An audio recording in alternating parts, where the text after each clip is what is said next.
अस्सलाम वालेकुम। Weekly review के साथ मैं हूं यूसुफ सईद। ये वीक हमने देखा कि मार्केट में जो है वो काफ़ी डिप्रेस्ड रहा, ख़ास तौर पे इन्वेस्टर के लिए, और मार्केट जो है मोर देन 1500 पॉइंट्स जो है वो डिक्लाइन हुई।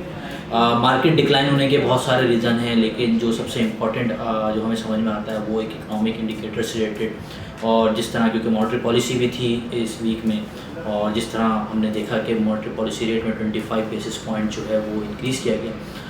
तो एक सिग्नल आगे गया है इन्वेस्टर्स के लिए भी और लोगों के लिए भी, जो स्टेक होल्डर हैं, जो जिनका जो इनसे रिलेटेड हैं, जो इसे लिंक करते हैं सब चीज़ों से रिलेटेड, कि जो एक ईजिंग वाला फेज़ था वो शायद अब ख़त्म हो गया है और अब जो है मॉनेटरी पॉलिसी टाइटनिंग की तरफ जा रहे हैं। तो इनिशियली स्टेट बैंक ने 25 बेसिस पॉइंट जो है वो इंक्रीज़ किए, और उसका रीज़न यही था कि जिस तरह करंट अकाउंट डेफिसिट हमारा जो है 2 महीने के अंदर बढ़ा है, और उसका major reason trade deficit, commodity prices जिस तरह इंक्रीज़ है वो जो है काफ़ी वाइड होता जा रहा है।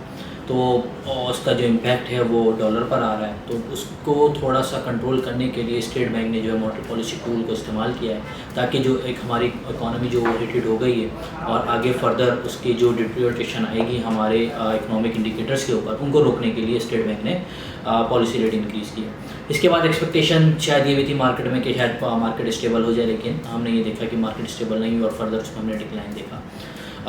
उसके बाद इसके साथ साथ चीज़ें जो हैं, हमारे रिजर्व्स का डेटा आया, रिजर्व भी तकरीबन मोर देन $600 मिलियन जो हैं वो डिक्लाइन हुए वीक ऑन वीक, और उसका रीज़न ये जो मैंने इससे पहले भी थोड़ी देर पहले आपको बताई चीज़ें।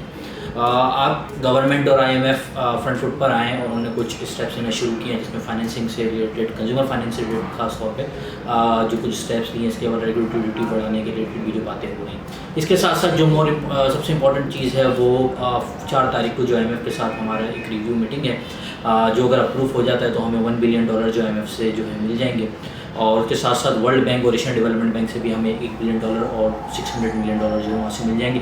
तो तकरीबन IMF से अगर हमें अप्रूवल मिल जाती है तो $2.6 बिलियन जो है वो पाकिस्तान को मिल सकते हैं। लेकिन इसमें जो मेजर कंसर्न है वो एनर्जी प्राइसेस और ख़ास तौर पर सर्कुलर डेट से रिलेटेड जो इशूज़ हैं, तो उसमें देखते हैं कि किस तरह जो इनकी नेगोशिएशन होती है और किस तरह IMF और जो गवर्नमेंट ऑफ पाकिस्तान है इस चीज़ पे एग्री होते हैं कि बगैर प्राइसेस इंक्रीज़ किए हुए सर्कुलर डेट को जो है वो एक इस लेवल पे मेंटेन किया जाए या इसे कम किया जाए।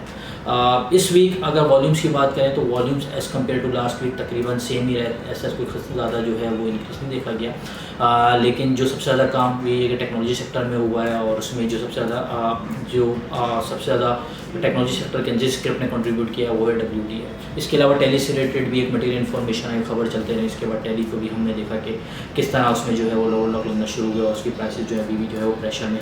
इसके साथ साथ फूड एंड पर्सनल गुड्स में काम हुआ है, कमर्शियल बैंक्स में, रिफाइनरीज के अंदर काम हुआ है। रिफाइनरीज की पॉलिसी से रिलेटेड भी खबर आई थी कुछ हफ्ते पहले, लेकिन अब वो अब तक फाइनलाइज नहीं हो सकती है, जिसकी वजह से थोड़ा सा रिफाइनरी सेक्टर भी डिप्रेस सेक्टर है।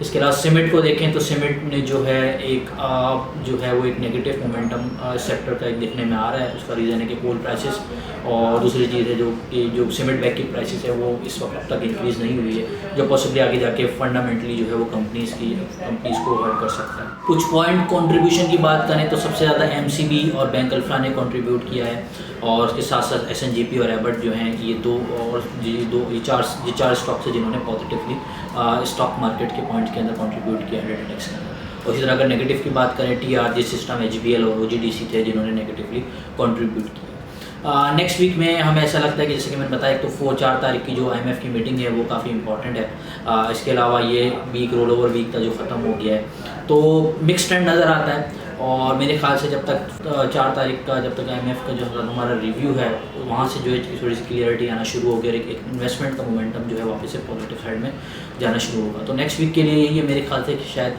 थोड़ा सा देख कर बड़े एहतियात के साथ जो है वो काम करना चाहिए। शुक्रिया।